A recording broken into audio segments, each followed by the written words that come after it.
د باجوړ کرنٹ سچویشن دی، د باجوړ موجوده حالات دي چې د باجوړ ولس انتهایی په اضطراب کې دی، په ټینشن کې دی او مایوسۍ کې دی. بالکل د معموندو خلک په خصوصي توګه هغه کډوال شو، کډې روانې دي. ګاډي تر دا مهال چې خلکو خپل لوښي راټول کړي دي، خو ګاډي نه میلاویږي چې ګاډي ته کډه وخیږي او چېرته لاړ شي. او ټول زیاتره پکې داسې دي چې هغه بالکل په ورکه روان دي، لکه منزل نه دی معلوم چې چېرته ځي. کورونه نشته، په کرایانو باندې کوم چې کورونه و هغه ونیول شو، ختم شو. باجوړ کې یا ناتکلي یا پاټک په دې ایریا کې تقریبا ختم شو. تر دا مهال چې مونډه پورې کډې ووتلې، هغلته هم کورونه اوس نه میلاویږي. ضلعي انتظامیې لخوا هم اقدامات شوي دي، دارنګې ویل کېږي چې ایجوکیشن ډپارټمنټ لخوا هم اقدامات شوي دي. ټیکنیکل کالج کې په ناتکلي کې ځینې کډې ناستې، ځینې داسې مې بي را روان وخت کې ځینې سکولونه ورته خالي کړي، یا چې کوم داسې کالجونه سرکاري ودانۍ ورته خالي کړي چې په هغې کې خلق ځای شي. په دې حوالې سره شنډۍ موړ چې کوم اډه ده، هغلته هم تقریبا 20 دکانونه خالي دي په هغه اډه کې دننه.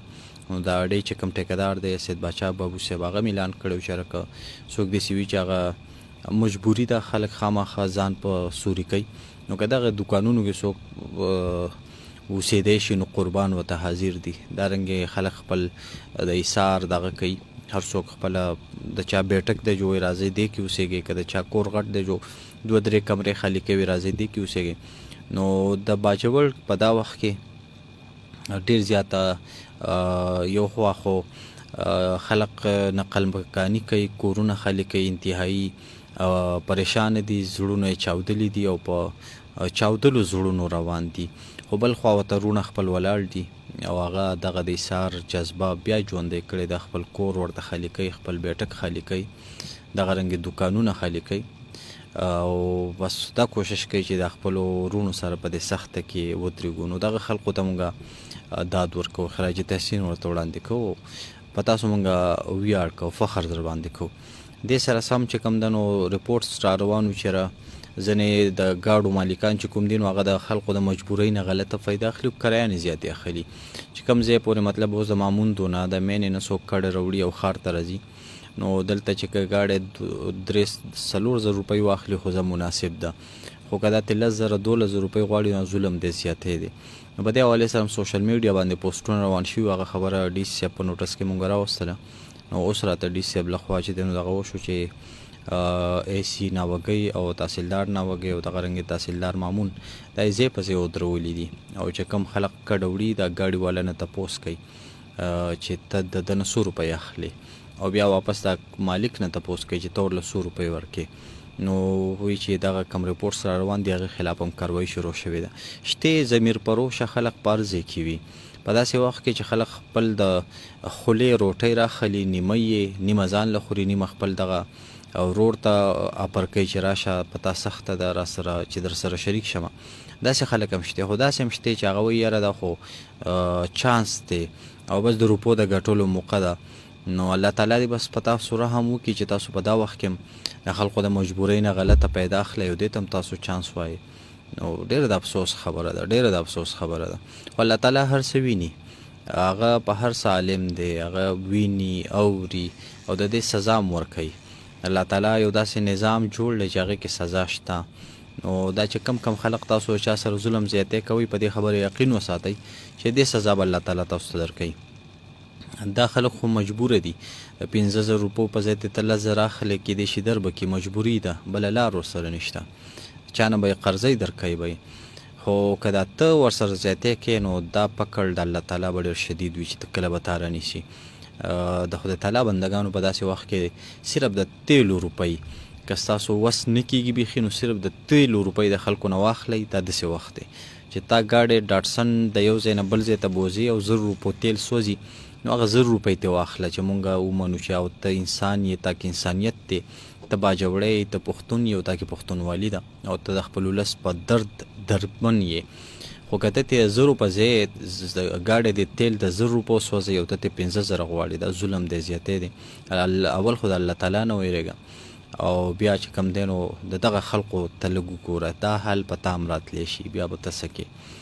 دا دویم ریپورټس دي چې سهار نه تر دا مهال را روان دي. درېیمه چې کومه خبره ده نو هغه دا چې اولې خبره ما دا وکړله چې کورونه خلکو ته نه میلاویږي په ښار کې انات کلي کې په دې ځایونو کې. نو که داسې څوک وي چې د هغوی بیټک غټ وي، حجره خالي کولی شي، کور خالي کولی شي، کمره دوه پکې، نو دا سخته ده په قام باندې. ورسره ضرور تاسو مرسته وکئ او خپل ځای کې اډجسټ کئ. شمال ریډیو تاسو ته هم دغه پیغام درکوي. مخکې نه څو پروګرامونه تر دا مهال مونږ په دې باندې څو پروګرامونه وکړل چې د خپلو خلکو سره په دې سخته کې تاسو خامخا ودرېږئ. بل درېیم کسان داسې دي چې هغه رضاکار لګیا دي او هغوی ته مونږ خراج تحسین وړاندې کوو. هغه الخدمت فاونډیشن دی، مامون فلاحي تنظیم دی زما خیال دی، او خدای خدمتګار تنظیم دی، او ځینې علاقو کې ځوانان راوتلي دي او هغوی چې د چا اوبه وس کېږي نو ګاډي ودرې اوبه ورله ورکوي، د چا شربت وس کېږي شربتونه یې کړي دي په کولرو کې اچولي دي هغه خلکو ته ورکوي، چې د چا خوراک وس کېږي نو هغوی د خوراک انتظام کړی وي، وریجې پخې کړي وي، پارسل لوښو کې بندي کړي وي او هغه د کډو خلکو ته ورکوي چې کوم د کوره، یعنې خلکو د کور نه کډه راویسته نو هغوی خو څه ورسره نشته، نهر را روان دي، تږي را روان دي، بس صرف په دې دي چې سر چرته په امان شي، چرته سر سوری پیدا شي. سهار ما یو ملګري راته دغه کړی وي کور په کار دی، بیا چې ما پوسټ وکړله چا اډجسټ شو، چا ورته کور کې ځای ورکو نو واپس یې دغه وکړو چې زه بهرحال زمونږ سر په سوري شو. نو دا زړه مې دی دغه داسې ودرده او چې داسې یو کس چې هغه خپل کور پرېږدي او هغه بل ځای ته دا نه ګوري چې دا پوخ دی، دا کچه دی، دا به راسسېږي که نه به راسسېږي، هر څنګه خو بس چې سر په سوري شي او زنانه چې دی نو هغه بس په عزت کې په احترام کې دغه شي. نو داسې بد وخت دی، خو په دې وخت کې زموږ ځوانان ولاړ دي او دغه رنګې خدمات ورکوي.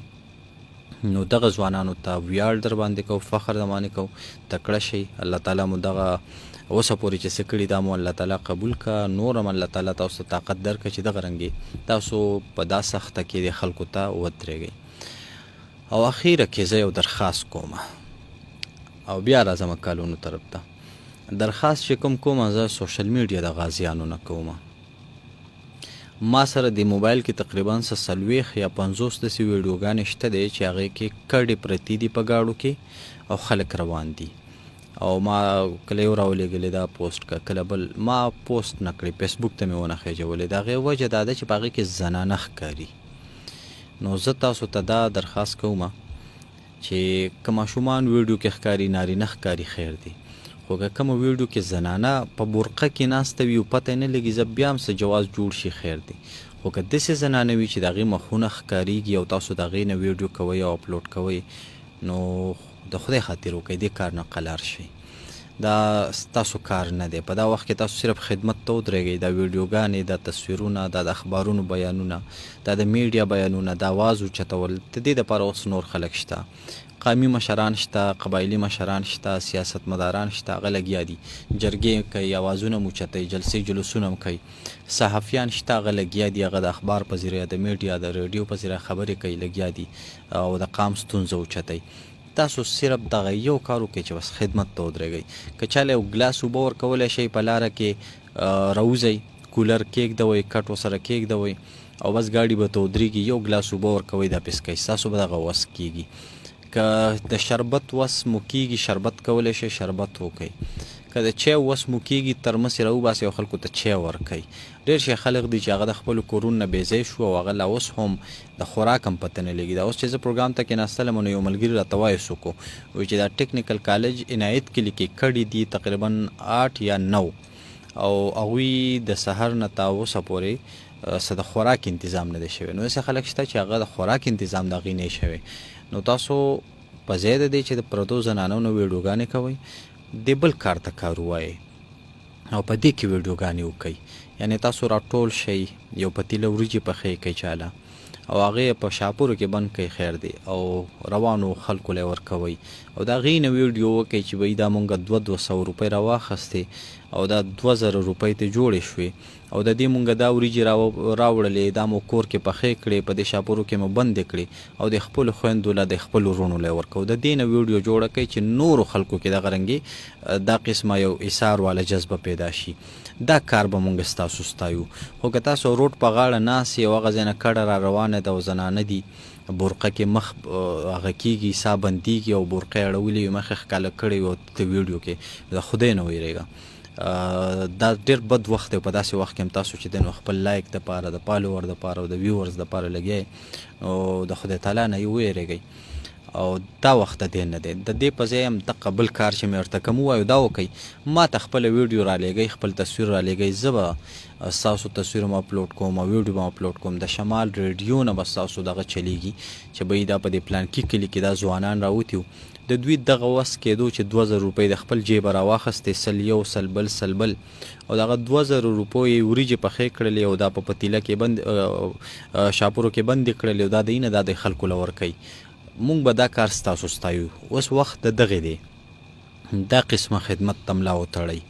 ډېر شی کډې شته دی چې د هغې د ګاډي د کرایه وس نه کېږي. لکه داسې خلک شته چې غربت ښکار دي، کډه وړي خو 200 روپۍ ورسره نشته چې ګاډي له کرایه ورکړي. د ګاډي والا ما تاسو ته وویل چې هغه ظالمان ته 1000 په ځای 3000 غواړي، 3000 په ځای 10,000 غواړي او د خلکو وس نه کېږي چې دا نور روپۍ ورکو. نو تاسو هغې ته ملا وتړئ. هغې دپاره تاسو راپاڅېږئ، چانده وکئ، بازار کې وګرځئ، د جیبه پکې 100-200 روپۍ واچوئ، 100-200 د بل ملګري نه واله، 100-200 بل نه واخله. د یوې کډې دپاره ته ګاډی برابر کړي او هغه ته محفوظ ځای ته ورسې، نو دا تا دومره زیات لوی خدمت وکړو چې د دې زه تا ته څه ویم لکه څنګه به دغه کېږي. نو دا قسمه خدمات وکئ، دا قسمه کار وکئ چې د هغې نه د معاشرې ته خیر ورسي، د هغې نه د خلقو ته چې د نو خیر ورسي. دا چې کوم تاسو شروع کړی دی چې بس پردیو سوزکۍ روان وي، په هغې کې زنانه ناستې وي، برقو کې مخونه لکه ساه بندېږي او برقې داسې په شاړه ولي او تاسو ورته موبایل نیغ نیولی وي او ته ویډیوګانې کوئ. مړه لعنت او په تاسو باندې چې په داسې وخت کې هم تاسو دا کار کوئ. ډېر د افسوس هغه دا خبره ده. او زما په خیال چې کوم ځوانانو زه اورېدلی یم نو دې شي نه به قلار شي نور، او که نه قلاریږي موږ به څه ووایو؟ بس الله تعالی هر څه ویني، سبا له په تا هم راتلی شي. تا سره بیا سبا له ستا په ګاډي کې زنانه ناستې وي او هغه کوله او مخ وي او بل چا ورته موبایل نیولی، نو په تا به څه تېرېږي؟ او ته مجبور یې، ته به ځان رسول غواړې چېرته محفوظ ځای ته، سر په سوري کول غواړې، نو لکه تا باندې به څه تېرېږي؟ نو صرف دا داسې وخت دی چې دا مسله په ځان راوړئ. ما سهار پروګرام کې ویل چې که ما ته ویلی شي که نه چې ته یعنی حالات دونه حد ته ورسي چې زه خپل کور پرېږدم او بل کور له په کرایه ځمه، کرایه پکې اوسېږم او زه د خپل کوره کډه وباسم، نو په دې وخت کې لکه د دې درد د وجې د دې غم د وجې کېدای شي زه ژوندی هم پاتې نه شم. دومره لکه زه د دې خبرې احساس کوم چې د خلکو په زړونو به څه تېرېږي چې خپل کور پرېږدي وځي کډوال کېږي. او یا چېرته ما ته دا ویلی شي چې کور په کرایه نه میلاویږي او خیمه کې هله شا به لاړ شه خیمه کې اوسېږه، نو لکه څنګه به زه هغلته پاتې شم، څنګه به زه خپلې زنانه هغلته بوځم، څنګه به که نه؟ دا تاسو په ځان راوړئ. دا تاسو سره هم کېدی شي، دا مونږ سره هم کېدی شي. دا نن هغه خلک په سخته کې دي، سبا مونږ هم په دا سخته کې ګرېدی شو. نو دغه ما یو اپیل کو، درخواست او سوال منت مې کو چې ویډیوګانو د دې شي نه واوړئ او د خدمت ته ملا وتړئ. هم په دغه خدمت په دې کار کې ویډیوګانې وکړئ، خیر دی، هغه به مونږ ستاسو وستایو. نور خلکو ته به ښه پیغام لاړ شي، نور ځوانان به راپاڅېږي او دارنګې د خپلو خلکو خدمت ته به ودرېږي. په ځای د دې چې تاسو زنانه روانې وي او د هغې نه ویډیوګانې کوئ، ټیک ټاک ته فیسبوک ته خېجوئ، هغې په ځای خدمت ته ملا وتړئ. کولر یې راواخلئ، اوبه پکې راوباسئ، که وس مو کېږي شربتونه راوباسئ، وس مو کېږي چای راوباسئ، که وس مو کېږي که غواګانې خلکو سره دي هغه وږي شوي هغې له اوبه راوباسئ، بوس ورله راوباسئ چې وخوري که نه. او د دغې نه ویډیو وکړئ چې مونږ دا خدمت وکړو. خلکو ته مو یو ګلاس اوبه ورکړلې، یو پلیټ وریجې مو چاله ورکړې، یو روټۍ مو چاله ورکړه، یو پیاله چای مو چا باندې وسکو. دا خدمت وکئ او د دغې نه ویډیوګانې مو کوئ، تصویرونه مو باسئ، ما ته هم راولېږئ، زه به اپلوډ کوم، د شمال ریډیو نه به هم درله ستایو اپلوډ کوو وایو. او دغه مهم چې کوم دی نو اوس به چلوو چې د قام د خپلو خویندو د خپلو وروڼو خدمت ته به ملا تړو. د بل کار نه چې کوم دی نو بیا درته دا په درېیم ځل زه دا درخواست کوم چې د هغې نه قلار شي. پردۍ زنانه مه سپکوئ او د ویډیوګانو نه واوړئ.